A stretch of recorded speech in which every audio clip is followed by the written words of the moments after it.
Okay, so jumping back into this analysis with Leo. He is kind of going over Cotton Star's research on the prima Miss Jean Brody, and so we left off about halfway, and so here we go again. I'm just gonna show you my boy right here, so you can see, Leo about 2,500 subs, Patsy Ramsey, the prime of Miss Jean Brody, and the key to the JonBenét case. Go hit him up, go subscribe, and say what's up. So anyways, without further ado, let's kind of jump back in. And it has some info about the prime of Miss Jean Brody, some references in there, but I also just thought it was worth going over because it helped me get more sort of granular understanding of who Patsy was. It started to sort of flesh her out a little bit more as like a real person to me. I understand her, I think, a little bit better. What makes her tick after reading this book, which is a book that Linda McLean describes as having put out as a way of defending her friend, because she felt like the media coverage of the Ramseys was unfair. From a certain perspective, I can sort of understand that, but yeah, it is an interesting sort of slice of its time, the book, from the late 90s and from like a very small press. It was printed by a press called the McLean Printing Company, which is actually a West Virginia history and lore press, so a very small press, but the connection to West Virginia is, of course, that Patsy Napaw is from West Virginia and won the Miss West Virginia pageant in 1977, so that's the West Virginia history press connection. The book has a short foreword by Patsy, which is sort of like a very characteristically schmaltzy, sentimental thing about how much her friends mean to her, and I'm sure at some level she very much believes that. I mean, because, I think on some level Patsy was a warm person. The foreword also ends with a note that all author profits from the book will be donated to the JonBenét Ramsey Children's Foundation, which is another whole mini rabbit hole unto itself. The website A Candy Rose has an amazingly exhaustive page documenting, I guess you'd call them, issues with the foundation and the fundraising and the pledged money to that foundation and what happened or didn't happen with it. It's another book that's available on the incredibly helpful Internet Archive.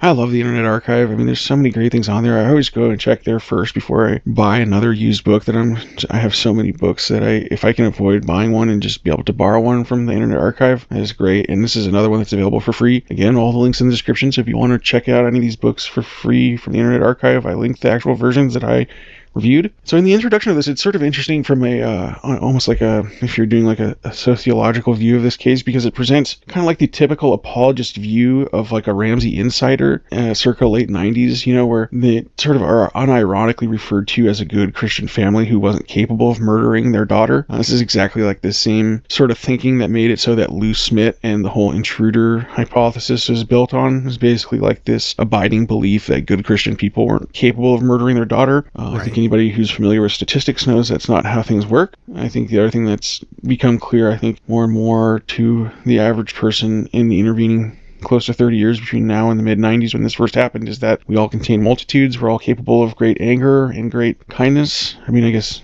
there's a continuum, of course, and people are much closer to the concept of evil than others, but people are capable of murder regardless if they're Christian, Muslim, Jew, Pastafarian, Rastafarian. Doesn't matter. Linda explains her motivation for writing the book, that she had enough of the tabloid trash, and again, on one level, I sort of empathize with her and can understand having a family member attacked by the media or feeling like that there's some bias at play. They don't get you. And there is also sort of a ambulance chaser vibe to a lot of this case, because a lot of the same media that was involved in the whole Camp OJ coverage of the OJ case just moved on to the JonBenét case afterwards. So I think that there is a very good critique to be made of the media for their hyper focus on certain cases that played well to television ratings. And that's also why I think that the book Perfect Murder, Perfect Town is such a valuable resource, because it has like a lot of really interesting narrative tributaries where it has sources where people who worked for the tabloids and also for the mainstream press and also in the district attorney's office, and it just has like a very well-rounded perspective, interesting look at how cases were handled in the press at that time period. The 90s press is so bizarre. It's something I've spent a lot of time going over as I've tried to do stuff on the OJ case, but it's just so huge, such a crushingly huge subject that it's hard to really do justice to unless you do like a 10-part documentary like Made in America. Yeah, it's true, man. Like OJ is so huge, man. It's just like, where because I want to do OJ, but it's just like, where would you even start with OJ? Because I think I would want to do OJ because I think there's a lot of emotional baggage in the OJ. It's like you can get the OJ overview, but then digging deep into what happens next, how everything um and I might do it, man. I might just try to take it on. It's gonna be big, but um how things sort of unraveled because of OJ, because of when we talk a lot, man, we got to think about the sheer emotion that people go through, that people deal with, that sometimes just overcomes people to a degree and a level that's just, you know, and it has to be something that people, especially when it comes to cases like these, that people can feel, and they do it and they feel justified. If you remember, I think a good example, or two examples from a biblical perspective, if you think about the story of Cain and Abel, you think about how one brother, slayed another. And when God came around and said, why would you do that? The brother that slayed the other didn't feel any remorse because there was some sort of justification that he had already told himself in his mind about why I'm justified in this. So there was something that he said, well before, I did this. It's kind of premeditated, and said, if he does this one more time, we're gonna have a problem. And or if he does something I don't like, or if something happens, it's gonna be a problem because like even the story of Jacob and Esau, like Jacob went on the run. Why? Because I thought my brother was going to try to unalive me, man. And even when they were coming back together and they finally saw each other after a while, it's like Jacob was, scared to see his brother because it's like, man, I did this, and apparently that was so important to you that I thought you might want to unalive somebody. And even like this story, and like lastly, the story of Joseph. Somebody saying something about their dreams, and the dreams putting you as an older individual in a position of being abased under somebody that's younger than you, and especially in a hierarchical system where I'm the oldest, I'm getting, it's already a done deal that I'm getting everything. And if you tell me, hey man, like, matter of fact, like, not only are you not getting all that stuff, but you're actually gonna turn it over to me, you're gonna bow to me. Like, if you say that I can blow it off, you say it one time I can blow it off, but you keep telling me about it every single day, eventually I'm gonna get upset. And the thing about attitudes and anger is that they're irrational. Like when you get to anger and attitudes at a certain level, it becomes irrational.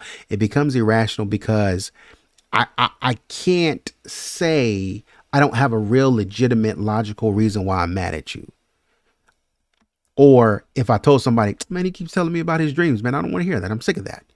You know, I can't tell nobody that. So I have to justify and make up a reason why I would do crazy, horrible things or start thinking crazy, horrible things. Oh, but that's a biblical narrative. Yeah, it is. But it's not so different from normal life, right? When we think about people who would do crazy things to children that they birth, think about being a mom and it's like, yo, I would never harm my kids. But that's exactly what I think her name is Susan Smith did. Why? Because there was this guy who I wanted to be with. He was wealthy. I wanted to end my marriage and I wanted to be in a marriage with him. But I thought, and didn't even talk to this guy, I thought the big thing that was standing in between us was my kids. And so I wanted to leave everything with, you know, I wanted to get rid of everything. And you ask, who would do something like that? Somebody that is, I don't even know if it's greed. I don't, but it's selfishness. There's a selfish desire to get what I want at any cost. And when we talk about the primality of the ID, man, we talk about the primality of the ID, that subconscious driver of being, that subconscious driver of personality, and the things that come through your mind that nobody ever sees or nobody ever knows. That is a powerful thing. And if that breaks forth, you sit long enough with that, and you don't have a good governor or restrictor that says that's crazy. We're not doing that. Somebody's like, crash out. No, I can't do that. I can crash out a little bit, but I can't crash out like that. You know, but sometimes for some people, that governor, they crash out completely, and they go on about their business, man. I was reading some stuff on Casey Anthony, on the Casey Anthony case, and I was reading through some of those text messages, man. And my God, this girl knew her kid was missing and knew her kid was kidnapped. And this girl was texting and going on about her life like nothing ever happened. And I was like, bro, she wasn't even, from the text messages that I saw, she wasn't even talking about her kid. Like, man, I'm so distraught. My daughter's gone. The nanny took my daughter, man. I don't even know what to do. Like, she wasn't even talking about that. She was like, hey, yo, I'm working over here. You should come through. I got my new place. Homie, you should come through most definitely. We're gonna have, oh no, not, we it ain't gonna be a fling. We just friends, right? Oh, I need to update my MySpace page. Sis, your baby is missing. And you texting people like life is going on.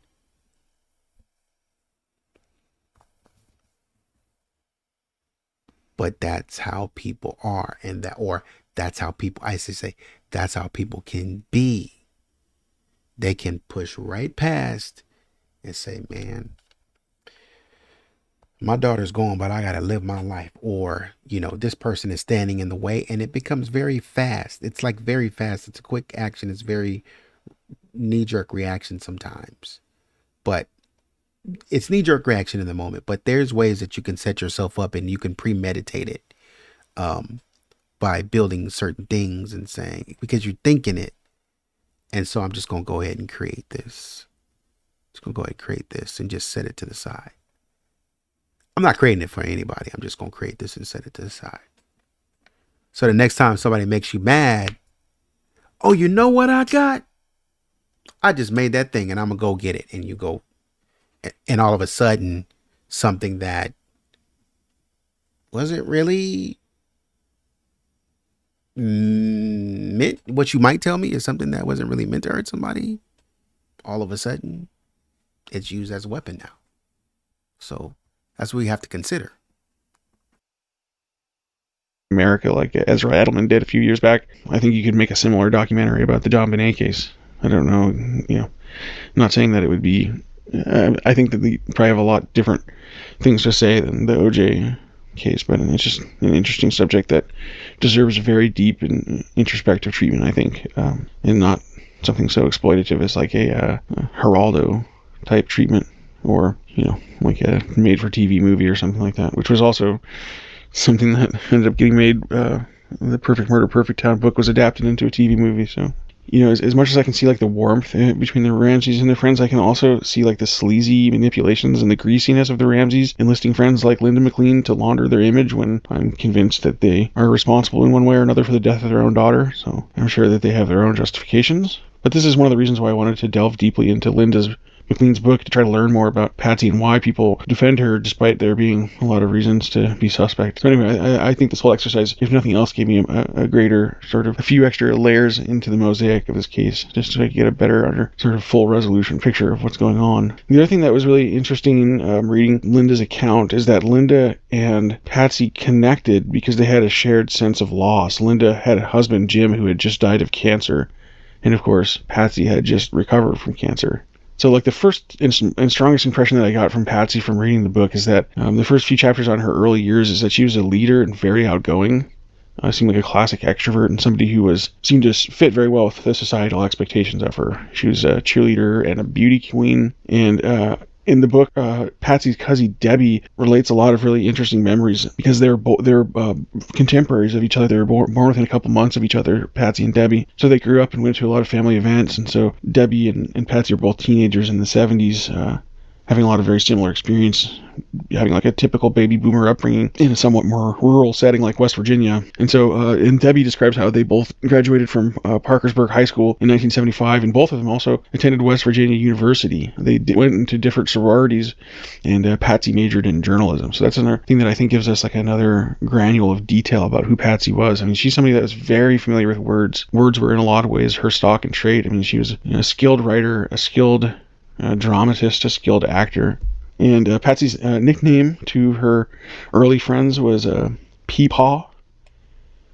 And Patsy is described over and over again by people that knew her as warm and friendly, very common words used to describe her. Judy, her friend Judy from high school, describes them spending a lot of time at the roller rink, and then they were also both on the drill team in high school, and Judy was in the same, they both pledged Alpha Z Delta, I think is how it's referred to. It's, on the Wikipedia page it says they're referred to as AZD, the sorority or women's fraternity, and the motto I thought of AZD was very interesting. The pen is mightier than the sword. Certainly calls to mind the Ransom note. And then Judy also has some interesting stuff in her sections where she talks about meeting up with Patsy at the 20th reunion in 1995, the 20th high school reunion after Patsy was recovering from ovarian cancer. And Judy just mentioned that her own mother had died young from cancer. And another thing that gets mentioned a lot in people's remembrances or in people's remarks about Patsy is that she wrote very beautiful letters. Even through her illness, Patsy was keeping up correspondence with folks. And Judy refers to Patsy as nice, sweet, and a little corny, which I just thought was notable because it was like the first note of a description that wasn't entirely positive or glowing. So even though it wasn't necessarily negative, it just stuck out to me as something that was noteworthy because I think it might have been might have been a little bit more reflective. And Patsy to me seems like the typical woman who likes to, put a lot of bric-a-brac, like live, laugh, love is the first thing I sort of thought of when I saw that description of Patsy as being a little bit corny. The other thing that's really interesting about this book is there's a lot of great photos in it I'd never seen. There are photos of like Patsy's mom and dad on their wedding day, and then Patsy as a young child, and you can just see her as like a typical American mid-century kid. Her dad, Don Pa, was a military man. Her mom, Nedra, was a very beautiful bride. You can definitely see where Patsy got her looks from. And then on page 24, there's a photo of Patsy in braces, which is so weird because it's like, whenever I think of her as she was in 1996, and so it's really wild to see her in other contexts as a younger woman. Then on page 29, we have Linda describing the prime of Miss Jean Brody, talking an anecdote about how Patsy had interpreted the scene of the play and and Linda adds some context about how familiar Patsy was with the material. And how she also did the same scene for her high school forensics team. For her talent presentation, she used a scene from a play called The Prime of Miss Jean Brody. This was the same scene she had performed to win national honors on her high school forensics team. In oral interpretation, a student takes a scene from a story or play and interprets it for the audience. There are no costumes, props, or theatrical makeup, and the speaker talks in a different voice for each character. And then there's more backstory involving how Patsy tried to secure the rights, how there was like a whole ordeal trying to get permission to do the scene, and how Patsy eventually enlisted the help of the governor of West Virginia, J. Rockefeller, who ended up becoming a very prominent political figure. So that was very interesting. Linda then recounts how Patsy ended up doing a scene that she created that Linda described as between a columnist and a young school teacher that expressed Patsy's views on censorship. The scene was called Deadline, and Linda remarked on how Patsy was anti-censorship in the piece, and now Linda said that there was an irony and that the tabloids were using the freedom from censorship to pile on Patsy. And so Linda, the author of this book, has a unique relationship to Patsy in that she was Patsy's teacher, but she was only about 8 years older, so they became friends, and Linda spent a lot of time with Patsy preparing for the Miss America pageant in 1977. So they were very close for a while, and so Linda has a very unique insight into who Patsy was. Then we hear some stories from Patsy's sisters Paulette and Pam about what a great big sister Patsy was, and she does sound like she was a great big sister. And then we get some info in chapter 5 on Patsy moving to Atlanta and how she met John. Her friend Claudia tells a story of how Patsy and her husband's younger sister were living with him short term in Atlanta, and how Patsy was planning at the time to move back to West Virginia, but sort of by happenstance ended up meeting John Ramsey. And this was really interesting to me because I'd heard rumors before that maybe Patsy had met John while he was still married, but this whole story seems to pretty well refute that version of events. And at one point in the book, we get a bunch of testimonials from Patsy,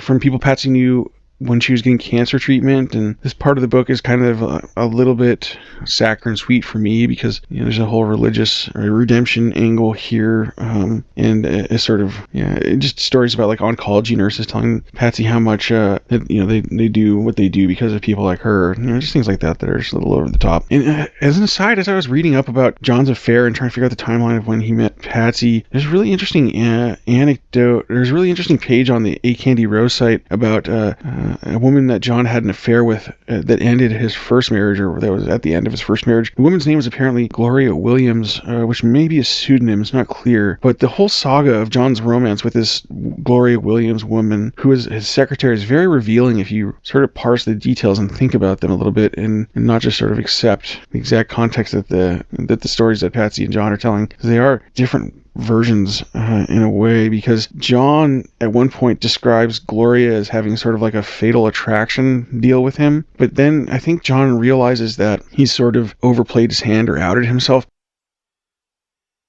I've seen her in since then, but it's really, see, this is how John does. He talks and he doesn't finish. He starts talking and he like goes different directions with sentences. Like, it's like, can you just speak straight to me? Like, don't do this. I don't know. It's something like, when you think about it, well, all the time, also when, well, some of the things were, oh my God, just speak straight. Do you know the woman or not? Says, I don't know. I have seen. It's like, stop starting sentences with I don't know. Freaking, I have seen her in since then, but it's really one of those things you regret in life, but she was also a very, you heard of the movie Fatal Attraction. I didn't go see it because I think I could have written it.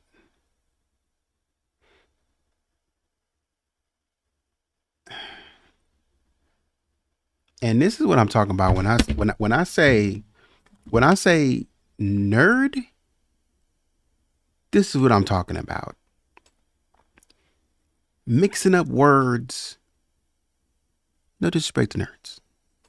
Mixing up words and can't get your words together, all over the place. Mr. Cool Man until somebody knocks the cool out of you. You know what I mean? Like, everything's cool until somebody knocks the cool out of you in some way or another. Like, you're so used to taking it easy, being real slow. Yeah, yeah, one of the things that I like to do, and I could take you on a picnic if you like. But then all of a sudden I was like, hey, you cheated on hey, you cheated on your wife. Huh? You cheated on your wife. Oh yeah, that's one of those. Just if you think about the thing is, when we talk about the, well, and we get into all of that, you know what I mean? And all of a sudden the coolness is gone. You didn't think about an answer to that one, did you? So you think about an answer to a lot of stuff, but you didn't think about an answer to that one. They got you on that one. So this is all this foolishness here. Like, he's okay, just answer the question. Well, with that said, John, is she somebody that bears further inquiry in the case? Should we think about it? I don't give a crap about all of that stuff. Like, and this is what I'm saying. John has got to be the hero. John is going to make himself look good. It's consistent. I'm not the problem. She's the problem. She had a fatal attraction to me. I regretted it. John. And I'm not saying that you couldn't, but I'm saying, how come everybody is just like laid in your wake? Like, why is that? Everybody's just like, it's like a trail of bodies. Everybody can get it with you. Like, in a split second, people can get turned on. I almost thought I saw a video or an audio clip that John had said that he didn't like D.A. Hunter some years back because he didn't agree with what D.A. Hunter was doing for the case. And I was like, what? I thought he was on your team. What? You don't like the DA now? You don't like the cops? You don't like the cops? I don't like the DA. I don't like Fleet. I don't like his wife. I don't like none of the people I work with. This woman too, she's a problem. Oh boy, they sure can name drop. They really can. So John goes on to say, it seems like a stretch since it's been so long, but if I think back in my past, and there were people that I've angered. Certainly, I angered her. Basically, I ain't gonna tell you what to do, but go look at her. Potentially to the police by making such an overt movie reference that sort of lines up with a lot of the movie references in the note. And so he tries to walk it back and say, oh, I've never actually seen Fatal Attraction, but it's just what I've heard people refer to her as that. And that you can see that John resorts.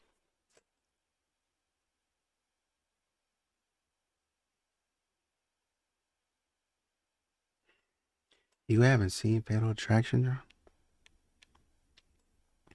You haven't seen Fatal Attraction, John. See, this is what I be saying. New money. When they get in these rooms and they just start pop, pop, pop, pop, pop, just talking. That's what Patsy would be doing. Getting in these rooms and just talking. Just saying whatever came to mind. Patsy, slow down. Let somebody else get a word in the conversation. Well, no. Here. Here's the best part. Everybody got to sit around and listen to Patsy, because Patsy got the best stories.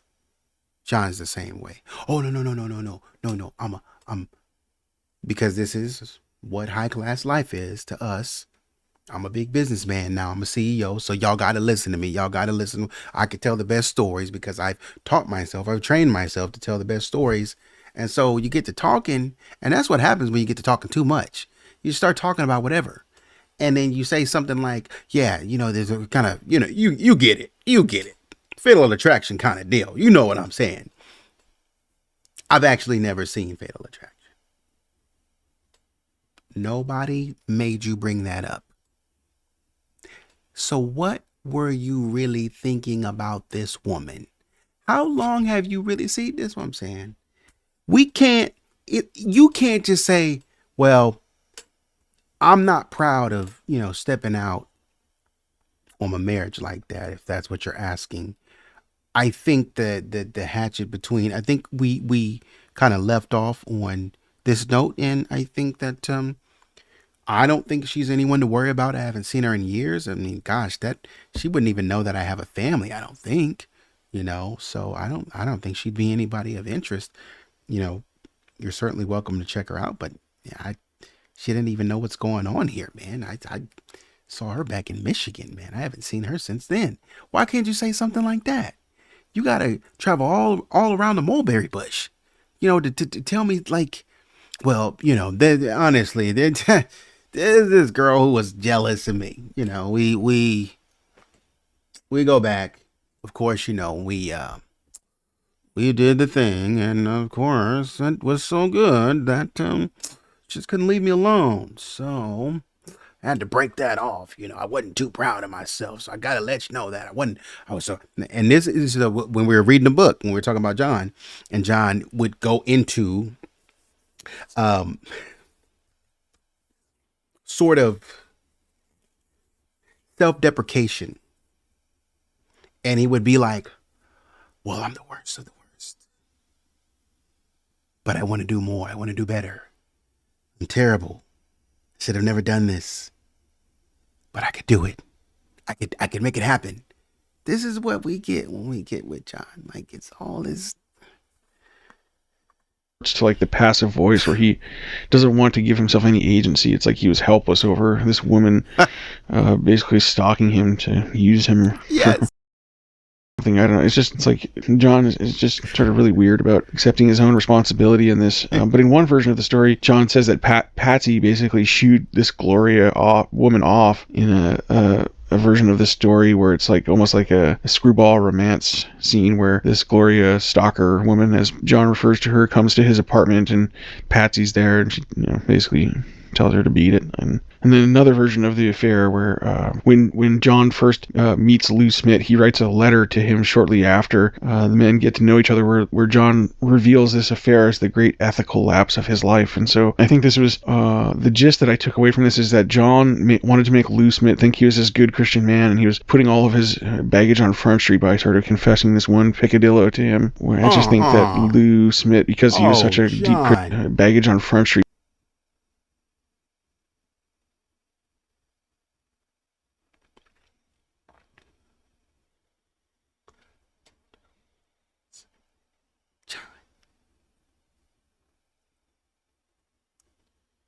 Two years? Boy, you almost made me say something.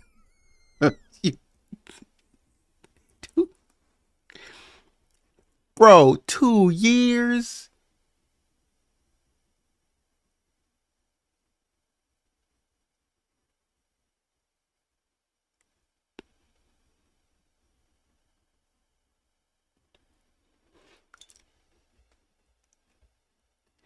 '78, '77.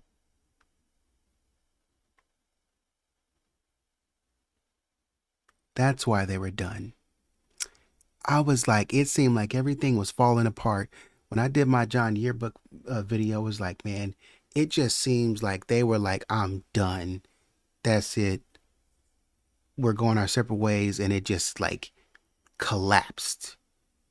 It's like they rolled till the wheels fell off, and not in a good way. And it just collapsed. That's why. I didn't even know about this.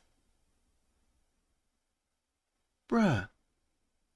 79. It's like, no, 78. 77, 76. 76.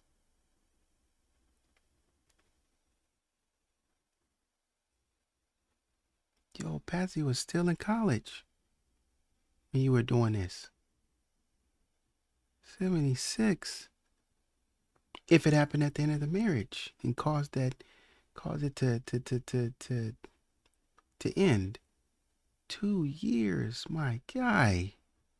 76.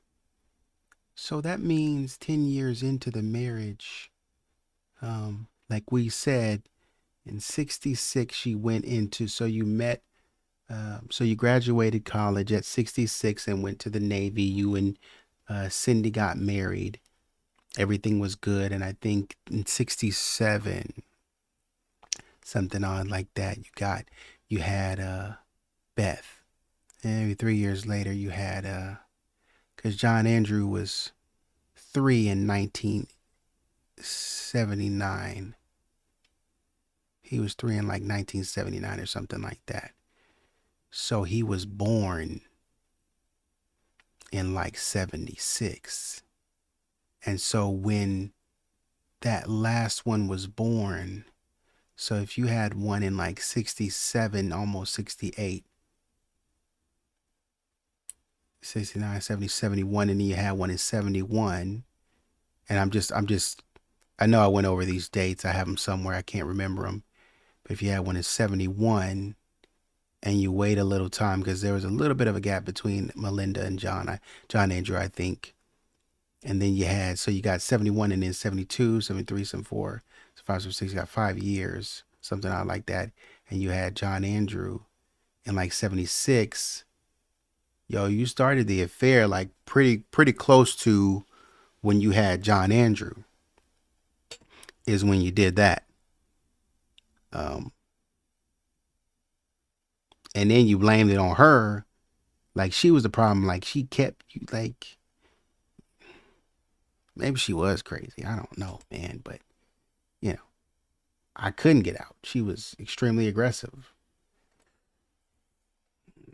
No, John. By sort of confessing this one peccadillo to him, where I just think that Lou Smit, because he was such a deep Christian and he admitted to sort of meeting with the Ramseys and praying with him, I think I just think he had a obvious bias that he couldn't overcome in investigating the Ramseys. So yeah, there's references. There's a woman named Barbara who was at the NIH doing a special ovarian cancer protocol that was brand new at the time. And Barbara mentions that Patsy would buy several dozen copies of a book that if she liked a book to give to other patients if she found it helpful. And so it just was interesting to me because it made it seem like Patsy's the type of person who tried to use her wealth as a way to ingratiate herself with others. At times it sort of came off like the little kid whose parents try to buy him all the toys so they'll have friends, the backward sort of a way of reasoning how to arrange one's affairs. It just occurred to me as her cousin, Patsy's cousin Debbie has some more anecdotes where she describes Patsy's surprise 40th birthday, which is very interesting because I haven't heard a whole lot about it from reliable sources elsewhere. And it's such a big milestone for a former beauty queen that had just gone through cancer. I'm sure all sorts of emotions were going on. And Debbie recounts how they had a surprise party in November, a month early, for because of the busy holidays that were coming up. And Debbie tells this really funny story, one of the funniest stories in the book, I think, where she says that there was a fellow who came dressed up like Miss America who did a comedy act on Patsy's life and accomplishments. So I wish there was tape of that, but I'm assuming it was a gay gentleman who was doing some sort of burlesque. It just sounds really random and funny. And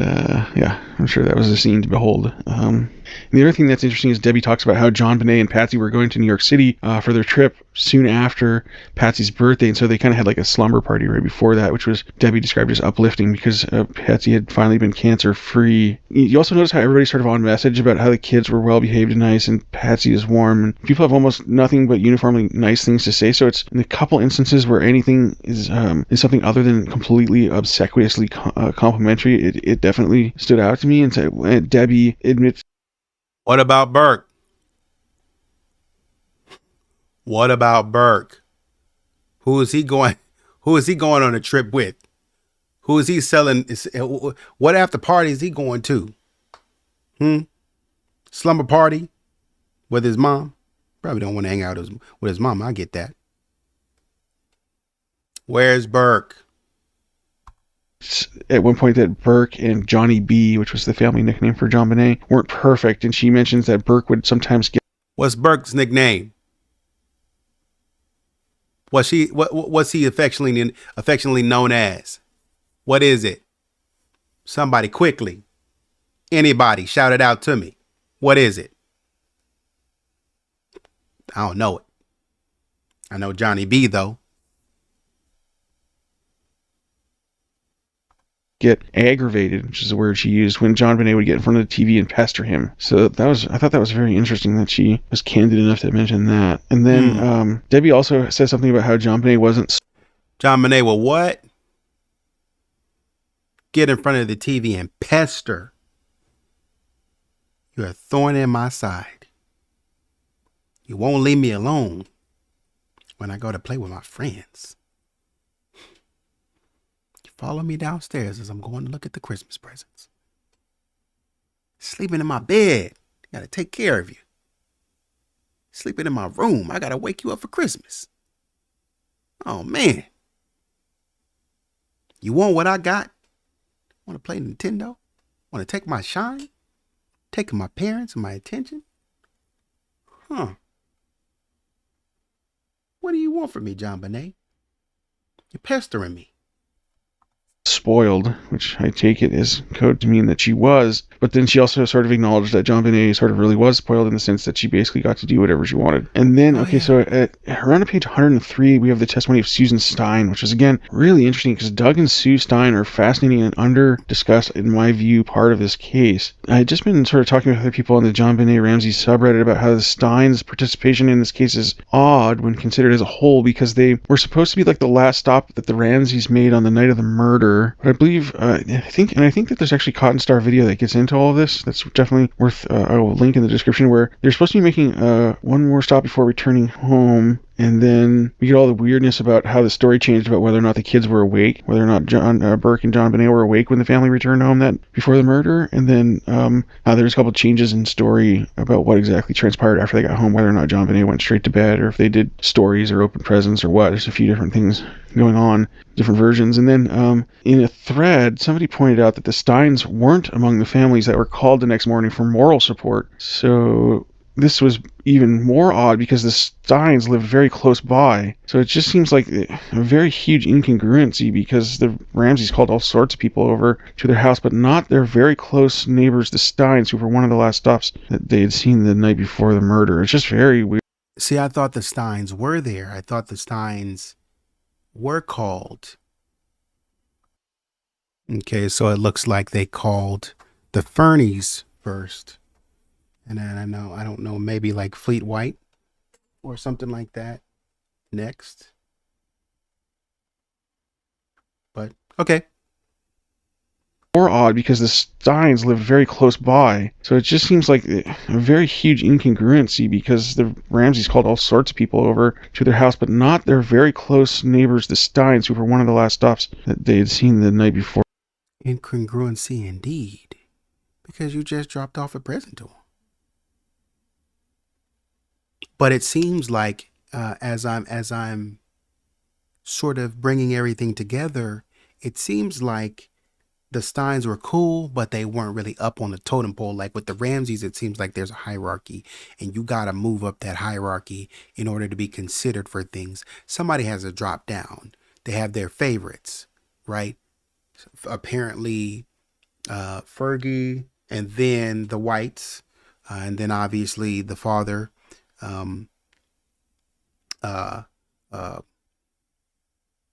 Hoverstock or something like that. Um, he's next on the list. Um, but when Fleet drops out, then the Steins can move up. So that's what it is. It seems like it's a hierarchy in terms of friends list. Or the murder. It's just very weird. I hadn't been aware of this. Anyway, and the other thing to even make it even more odd, to top it off, the Ramseys went to live at the Stines' house for about 6 months after this case. The families were super tight. The Stines had a son who was friends with Burke, and he's thought to perhaps be the only other potential participant in his subject, and the only other potential person that could have been at the house that night is the Stine kids, maybe around the same age. And it's just really odd because, yeah, people don't really talk about them as being, sort of close proximity witnesses in this case as much as I think they should. That's just an interesting thing that I've been meaning to do more reading on it. I just haven't, because there's a billion other things always coming up. Weird world of creepy criminal cases I'm interested in. Man, I've been getting all sorts of interesting messages, and yeah, keep them coming if you got good ideas for videos. Susan Stine's comments on Patsy, and describing her as Patsy as like the perfect homeroom mother. We get that word "perfect" again. It comes up a lot when describing Patsy, which is just interesting because it sort of betrays that maybe something isn't perfect. And then Susan describes like an afternoon where other families from the kindergarten community were invited over to the Ramseys' house to decorate and make props for a Western-themed community spirit event. It just made me think like something that would never happen in 2024. Western-themed. I mean, I'm sure they were doing all sorts of very outre cowboy. It was like an afternoon where other families from the kindergarten community were invited over to the Ramseys' house to decorate and make props for a Western-themed community spirit. This is to be not only a fundraiser, but also was to build community spirit. Patsy took on a major responsibility, wanted to make this something very special for the children. Patsy invited Burke's class and their parents to her home to make preparations. This included painting scenery, blah, blah, blah. So that's the first time I've heard somebody mention Burke and be like, hey, she went to go do something for Burke. Spirit event. It just made me think like something that would never happen in 2024. Western themed. I mean, I'm sure they were doing all sorts of very outre cowboys and Indians motifs. Anyway, Susan marveled at Susan Stine in the book marvels how Patsy was so organized and got involved in making stuff herself, and she comes off to me as a little bit has a little bit of the Martha Stewart gene in her. Patsy does a little bit anal, organized, but I guess people say that she's organized, but then you actually look at pictures of her house and it's like a bomb went off in there. So I don't know, interesting incongruity there a little bit. Oh, and there, as I was kind of going through this, reading more about Linda McLean and her book, I happened to find threads on like the regular old JonBenét subreddit, the one that's for IDI people, and it's just interesting little tidbits when you get into that world that you don't see. So I think it's always kind of interesting to like read stuff from people that have like a way different perspective than you, because I was learning all about how somebody was like talking about how they got interested in the case. A commenter in the regular JonBenét subreddit, I don't know why I say regular, it's the IDI JonBenét subreddit is what it really is, said that they got interested in the case because Patsy's Charlevoix house had Laura Ashley style decoration. So this is just the sort of thing that I'm doing on my weekends and nights off, is I'm reading Reddit threads about how Patsy Ramsey liked the Laura Ashley style and learning all about Laura Ashley, and sort of a modern reimagining of Victorian patterns and the romance of the Laura Ashley style. Ugh. It's just endless. Anyway, so yeah, there's some interesting threads in that. Patsy don't stray, does she? She gonna be. I'm gonna be Patsy. That's one thing I'm gonna be. And Patsy was getting ready to show that house off. IDI sub for the JonBenét book, The Mother and JonBenét's Mother, The Tragedy and the Truth. Some interesting little nuggets in that thread in the JonBenét IDI sub. Susan Stine also uses the term "no one was a stranger" to Patsy and John. I thought that language, that same language had been used earlier by Barbara from the NIH Cancer Protocol, who was a fellow patient with Patsy. She also used that same language, "no one was a stranger" to Patsy, which I thought was very interesting framing in a sense, because it shows, these people are, Patsy Ramsey is alleging that a stranger took her child. So it's just, I don't know, maybe this is on purpose to show how open and accommodating the Ramseys were, but it also seems to have like a weird potential double meaning there, or at least maybe like a Freudian slip type meaning. I don't know. But yeah, Susan has a lot of very interesting comments in her section. I think it's pretty clear that she's very perceptive. Because it's like, if that's what the case is being, if you're being portrayed as nobody was a stranger, everybody knows us, then who would do this to people who love? You're doing this to somebody who loves everyone. You're doing this to people who actually love everybody. So there would be no, like, we know everyone. So like, who would do this? And it's to portray like they're completely in distress. They're completely in disarray. I don't know who would have done something like this to me. And I'm completely at a loss because we're such great people.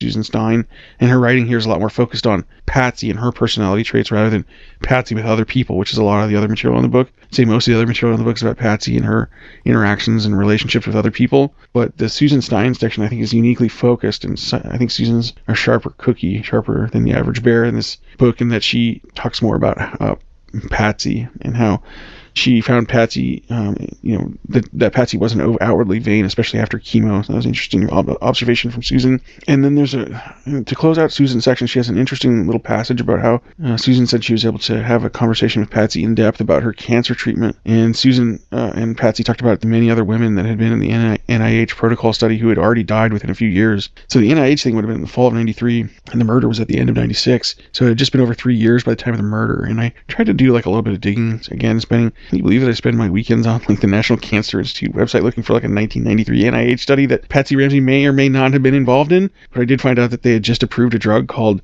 paclitaxel as a chemo medication specifically for ovarian cancer right around that time period. It's one of the big milestones on their website, on the National Cancer Institute's website, their almanac, January 92. That drug went live. So yeah, I think Patsy was one of the first people to get that cancer drug.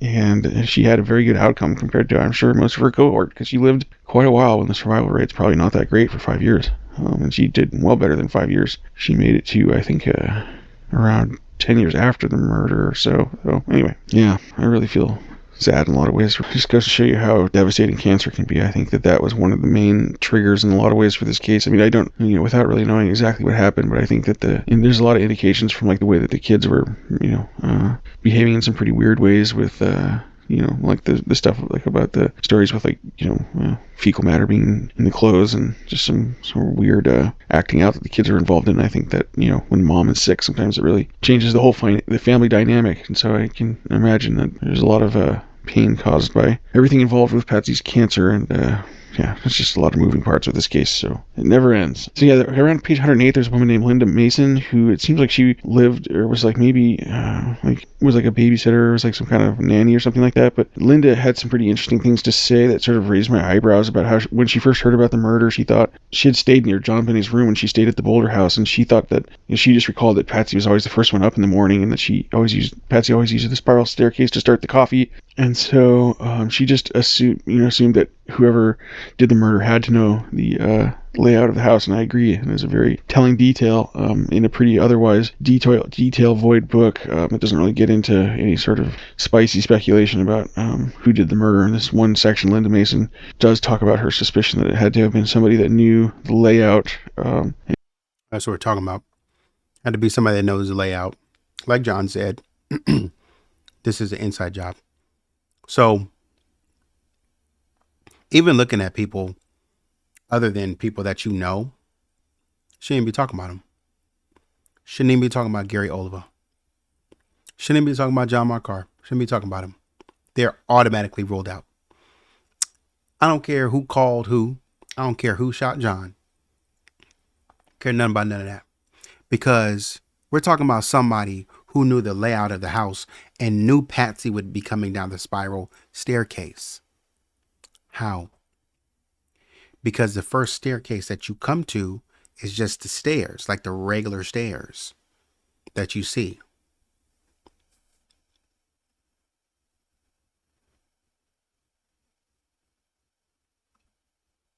Anyway, yeah, I really feel sad in a lot of ways. It just goes to show you how devastating it's been. Can you believe that I spend my weekends on like the National Cancer Institute website looking for like a 1993 NIH study that Patsy Ramsey may or may not have been involved in? You'd probably leave it on these stairs. That's what I'm saying. Or you'd probably leave it on the counter. Why would you leave it on the spiral staircase? As big as that house was, you left it on the one place that Patsy would be coming down? Oh yeah, no, they knew Patsy. They knew Patsy. They knew Patsy's habits. Because we're not just talking about, I know the letter was directed to John, but we're talking about somebody who knew Patsy's habits internally. This is somebody that's been in that house multiple times then. And they didn't just like camp out. There's no way. This person knows Patsy and John's habits. If there is that intruder, they know intimately what Patsy and John are going to do. They know the step. I know the steps are going to come down because it's like, how would you have known? Why not put it right here?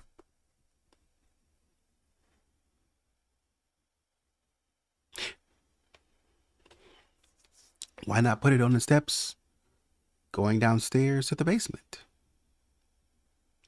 Why not put it in the most obvious place on the kitchen counter, where I'm sure they will find it? Because you got to remember, this person is walking around in a dark kitchen. It's not like the lights are on and shining around. They're walking around in a dark kitchen. Man, stop playing, man. Did the murder had to know the layout of the house, and I agree. It was a very telling detail in a pretty otherwise detail void book. It doesn't really get into any sort of spicy speculation about who did the murder. In this one section, Linda Mason does talk about her suspicion that it had to have been somebody that knew the layout. And when you see like what a ramshackle labyrinth that place was, I think she brings up a good point. But I think that the purpose of this, that Linda Mason speculation here, might be trying to point to like an inside job, like maybe the housekeeper Linda Hoffman Pugh, which was a favorite suspect for Patsy and John to point out, or maybe somebody from Access Graphics like Jeff Merrick. And then Linda McLean has some more anecdotes about Patsy, and she has a quote from a really odd quote from Bill Cosby in here about how the Lord knows what it is to lose a son. So this is all sorts of irony about it because of what has happened with Bill Cosby in intervening years, but Bill did lose his son Ennis in the 90s, so I'm sure this was something that was out there in like grief counseling groups at the time. But yeah, it's just interesting to see a name like Bill Cosby in a book like this when we're thinking about like the wide breadth of what human beings are capable of. I mean, there's a famous Dave Chappelle bit about it. So at the end of the book, Linda says her piece about like why she doesn't think they could have done it, and again, it's that she just doesn't think that it's possible for parents to have a nice Xmas or to have a nice Christmas with the kids and then over the head. Which, of course, there's a lot of black and white thinking here, and doesn't sort of take into account that a crime scene can be staged. And then I can understand why the friends and family of the Ramseys don't want to believe the worst. I mean, it would be very difficult to buy that, I think, if you knew them to be normally upstanding members of the community. But then Linda just talks about like why she doesn't think that the staging makes sense because the Ramseys could have like left a door open or done something to suggest an obvious entry. And this is an interesting point, but it does sort of speak to like a bigger issue in terms of what exactly was going on with this staging and whether or not both parents were perfectly in lockstep with every element of it. I mean, there's a theory that John didn't become fully aware of what was going on until some point that morning, and that Patsy did all the staging that night. So there's a lot of different like possibilities that could explain why some of the staging is really crazy. It doesn't make sense, or like why the body didn't leave the house if there's a ransom note. I mean, all that sort of stuff I think that you're seeing there is like the fog of war. Like these people didn't sleep the night before. They were probably crazed and trying to come up with any